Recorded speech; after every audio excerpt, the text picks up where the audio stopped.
Good morning. It's wonderful to be here with you. Thank you very much to Sivil Düşün for the invitation to join you, and happy Human Rights Day to all of you.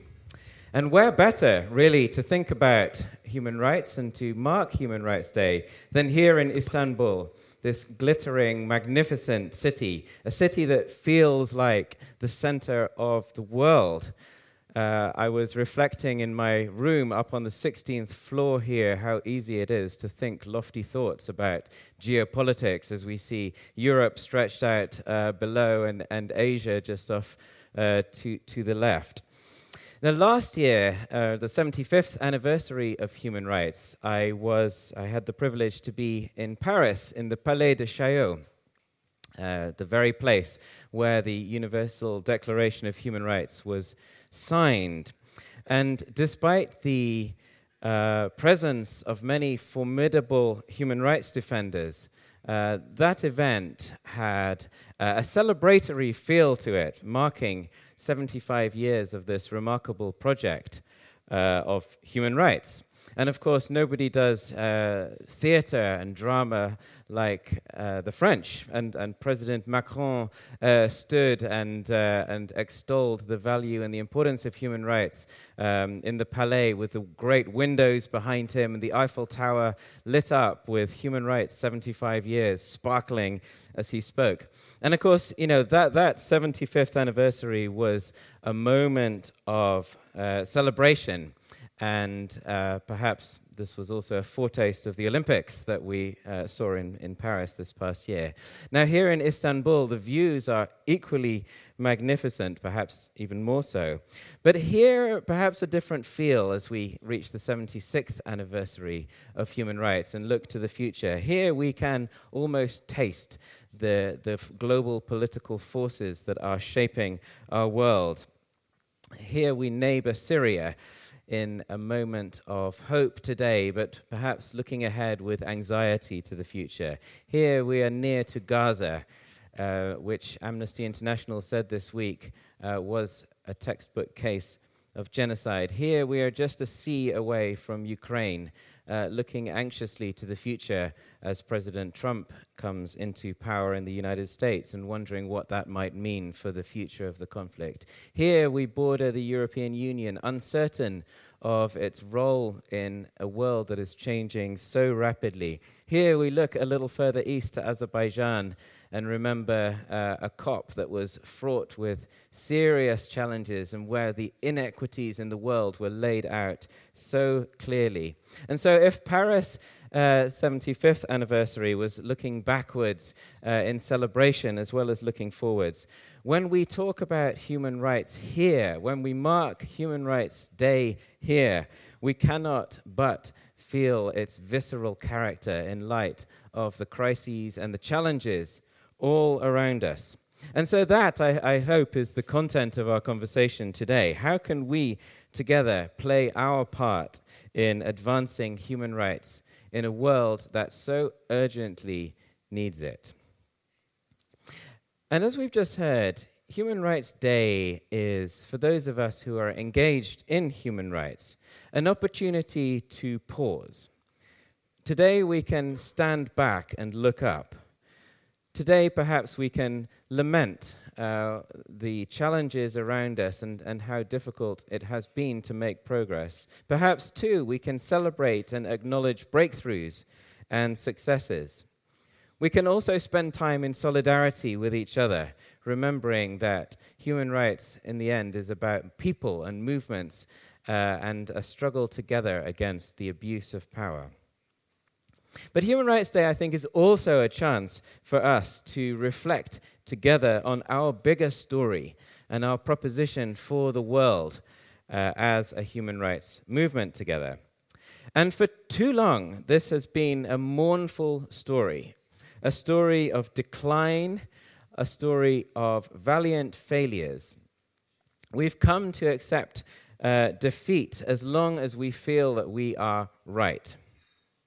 Some might call this realism about the state of the world, a realism that suggests that human rights progress is very difficult, perhaps even impossible. Some might suggest it's that we've spent too long reading books with titles like The End Times of Human Rights or The Twilight of Human Rights Law, which have proliferated over the last few years.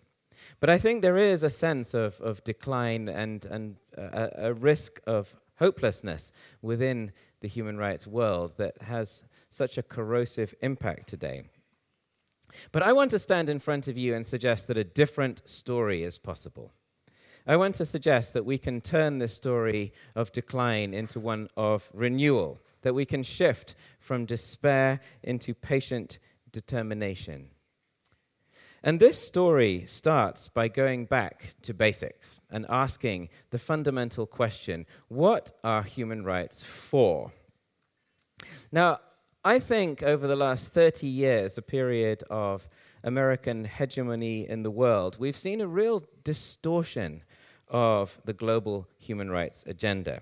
What started life in the wake of unimaginable destruction in World War II, of that horrific moment of nuclear destruction in Hiroshima, of the end of empires and the dismantling of abusive colonies, coming out of that was an agenda for a more peaceful, more hopeful, more equitable world. And yet, over the past decades, that agenda has become narrowed into something that is much smaller, something that is perhaps increasingly conditioned and tamed by Western foreign policy and indistinguishable from that. And so what has become of the breadth and the ambition of the human rights agenda? If we can recover that agenda, I suggest, we will find both the impulse and the resources for a renewal.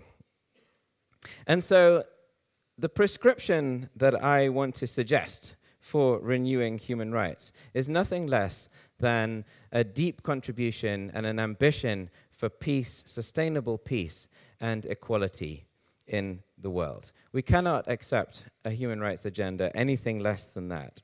And so what does that mean? First of all, I believe that means vision. We need to be able to describe what is the world that we want to work towards. I think for too long we've been conditioned to thinking about human rights only in terms of restraining harm, preventing the worst, and constraining abuses. But there's a real vision element to human rights too. It needs to be about us setting out our picture of the world that we want to build, the world that we want to become.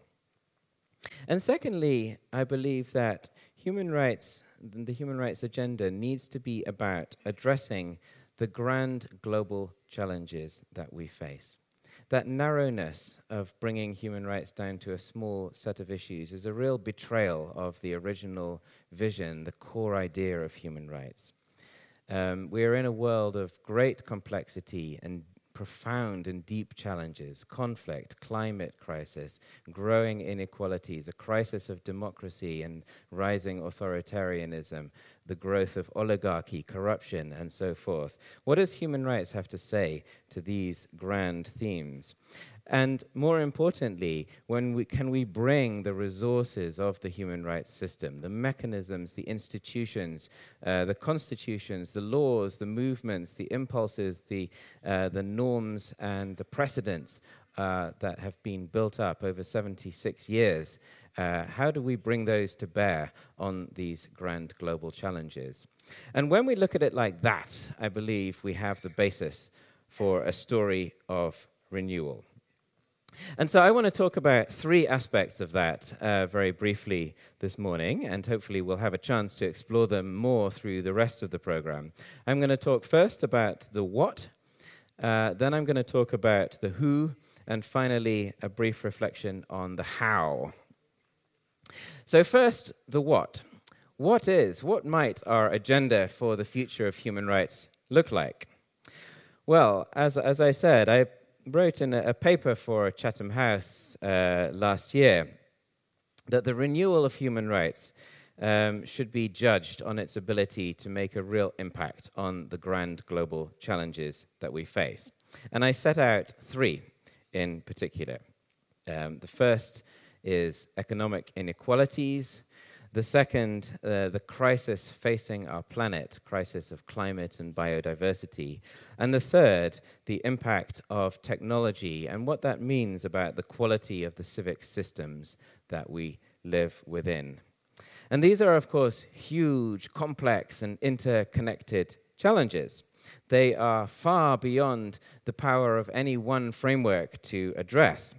And so there's a risk that we feel stuck in the complexity of it all. But I believe there is a specific and a distinctive and an important role for human rights in tackling each one of them.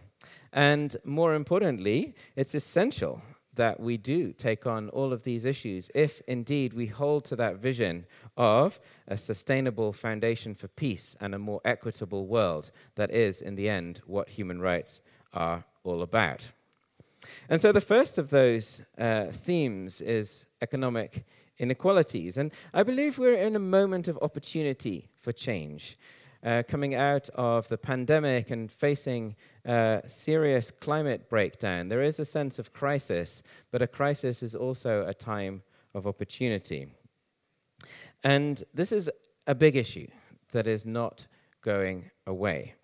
Increasing number of small states are pushing for a more fair and equitable financial system, and peoples around the world are demanding action on inequality. In human rights terms, a global poll of attitudes by Open Society Foundations last year found that around the world, 41% of people identified economic and social rights as the most important category of rights, ahead of civil and political rights, which was the priority for only 26% of people. So the economic and social rights agenda is the most important agenda for the largest number of people around the world. The United States and many Western countries may continue to downplay the importance of economic and social rights, but they really are and must be at the heart of the global human rights agenda. The mandate for that is so clear. And so too is the reason, for it is not difficult for us to imagine what the trajectory might look like if it continues. We work towards a world perhaps now where the gulf between the wealthy and those who are without becomes unbridgeable as the rich shield themselves from the consequences of climate breakdown and growing inequalities.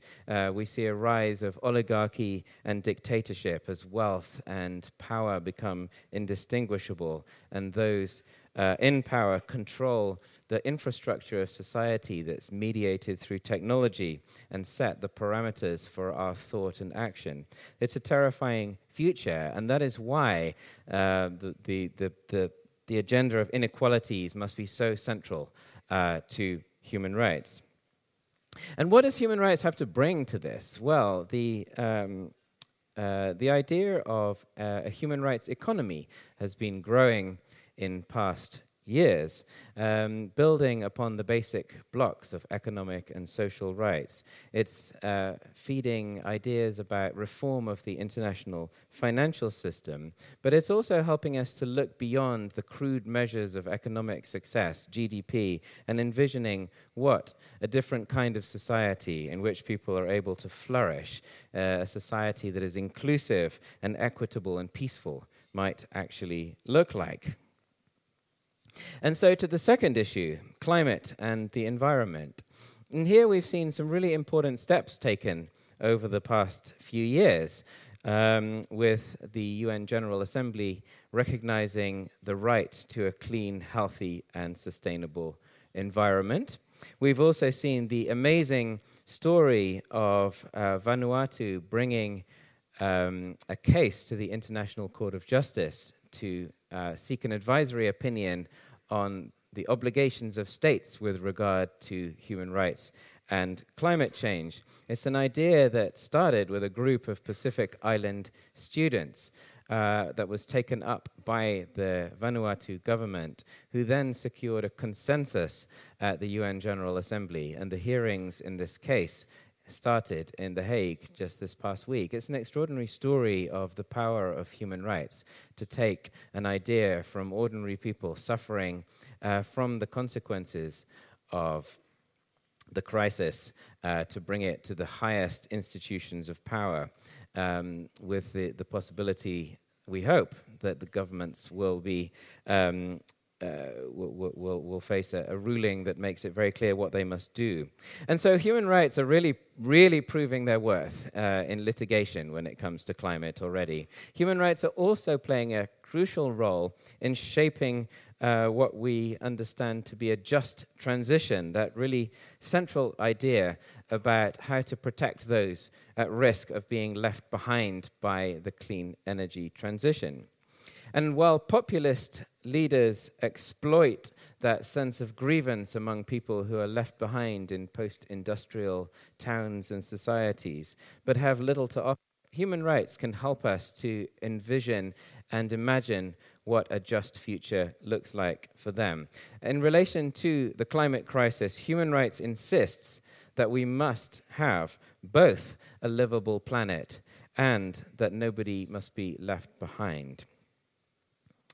And so to the third grand theme that I want to highlight, of technology and civic systems.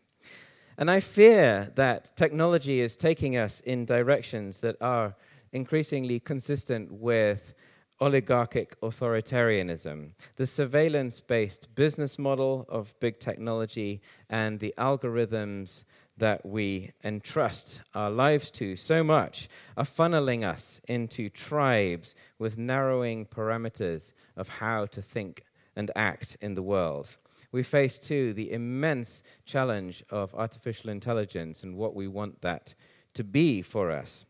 And so, faced with this rapid and totally unaccountable growth of technology and its role in our lives, the urgent question facing us is whether we can reassert and reclaim our autonomy before it's too late. And I think, again, here, human rights give us a way to create the boundaries and the vision for the future of technology that we want. They help us to hold on to the idea that we are not pawns in the enterprise of technology, but that technology must be for us. And so those three areas, inequalities, the planetary crisis, and technology, are not the whole global human rights agenda, of course, but they are inescapably important. And I think, to a large extent, the success of the Human Rights Project in the coming years will be the extent to which it can make an impact in these areas. And so from the what to the question of who. Whose responsibility is it to protect our human rights? Now, of course, the first responsibility rests with states. This is a state-to-state system, after all. But if we only judge it as such, then we might be forced to conclude that human rights over the past 76 years have been a false promise. States, the most powerful states, have failed spectacularly to protect us from each other's violence. And so we need, I think, a bigger view. And I often talk about the importance of an ecosystem approach to human rights, in which many, many different actors play their part.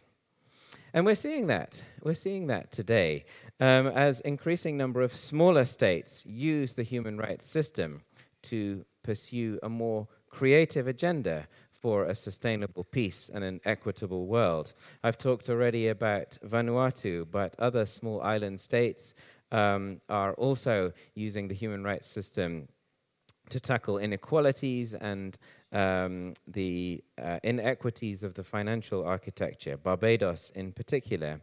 And, you know, a lot of this stuff is really true to the original vision of human rights, of trying to create a flatter and more equal world. I think there's scope, too, to reimagine the role of business in pursuing the human rights agenda of the future. The last 25 years have seen a focus on building UN guiding principles to engage businesses in human rights. And while that work has been good, I think it's been far from sufficient. The whole paradigm there is that businesses are regulated by states.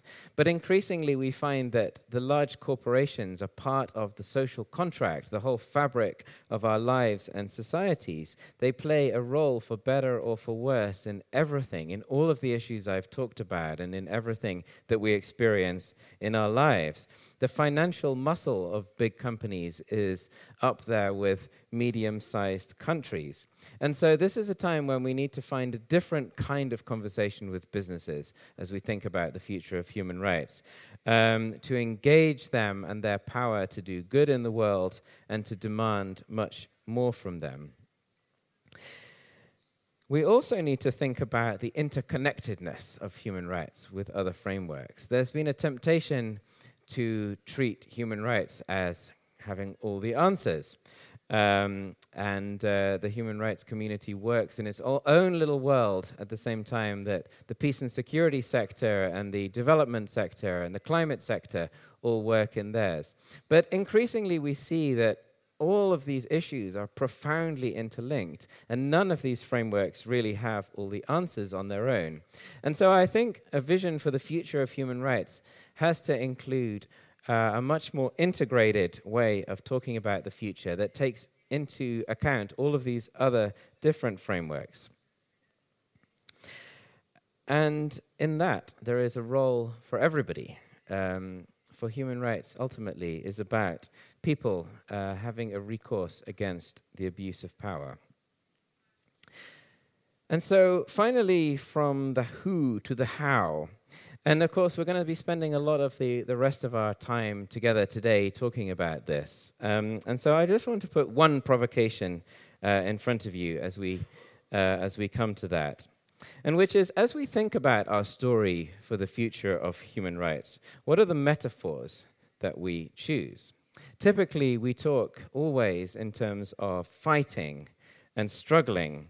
And the impulse for that is clear, it's compelling, and when we talk about a struggle and a fight, it mobilizes people into action. But there are risks too, for these metaphors of fighting and struggling for our rights lend themselves just as well to defeat as they do to victory. They feed our sense of failure and impotence. And so I want to ask, as we think about the story for the future of human rights, what if we had a different set of metaphors? What if we used, for example, metaphors of the garden, thinking about cultivating and nurturing our rights, planting seeds and feeding them as they grow, patience, waiting for the moment of blossoming. And perhaps I wonder if that is more in tune with the nature of change than the metaphors of struggling and fighting. That human rights change in the end is rooted, it's local, it's organic, it's incremental, and it asks us to be patient. And so, back to where I started, here in Istanbul at the epicenter of global politics. This is, I think, exactly the right place for us to be thinking about the role of human rights in the world that we want tomorrow. It's exactly the right place for us to be thinking, surrounded by crises, about the story of renewal. We passed 75 years of human rights last year. Now we are into the next 25, approaching 100. And I think, the test for the future of human rights is the extent to which it can really make an impact upon the grand global challenges around us. And it's about recovering that universal vision for peace and equity in the world. There are many voices who have to play a part in it. You are all an important part and will have a crucial role to play. The global human rights ecosystem needs all of you. Thank you very much.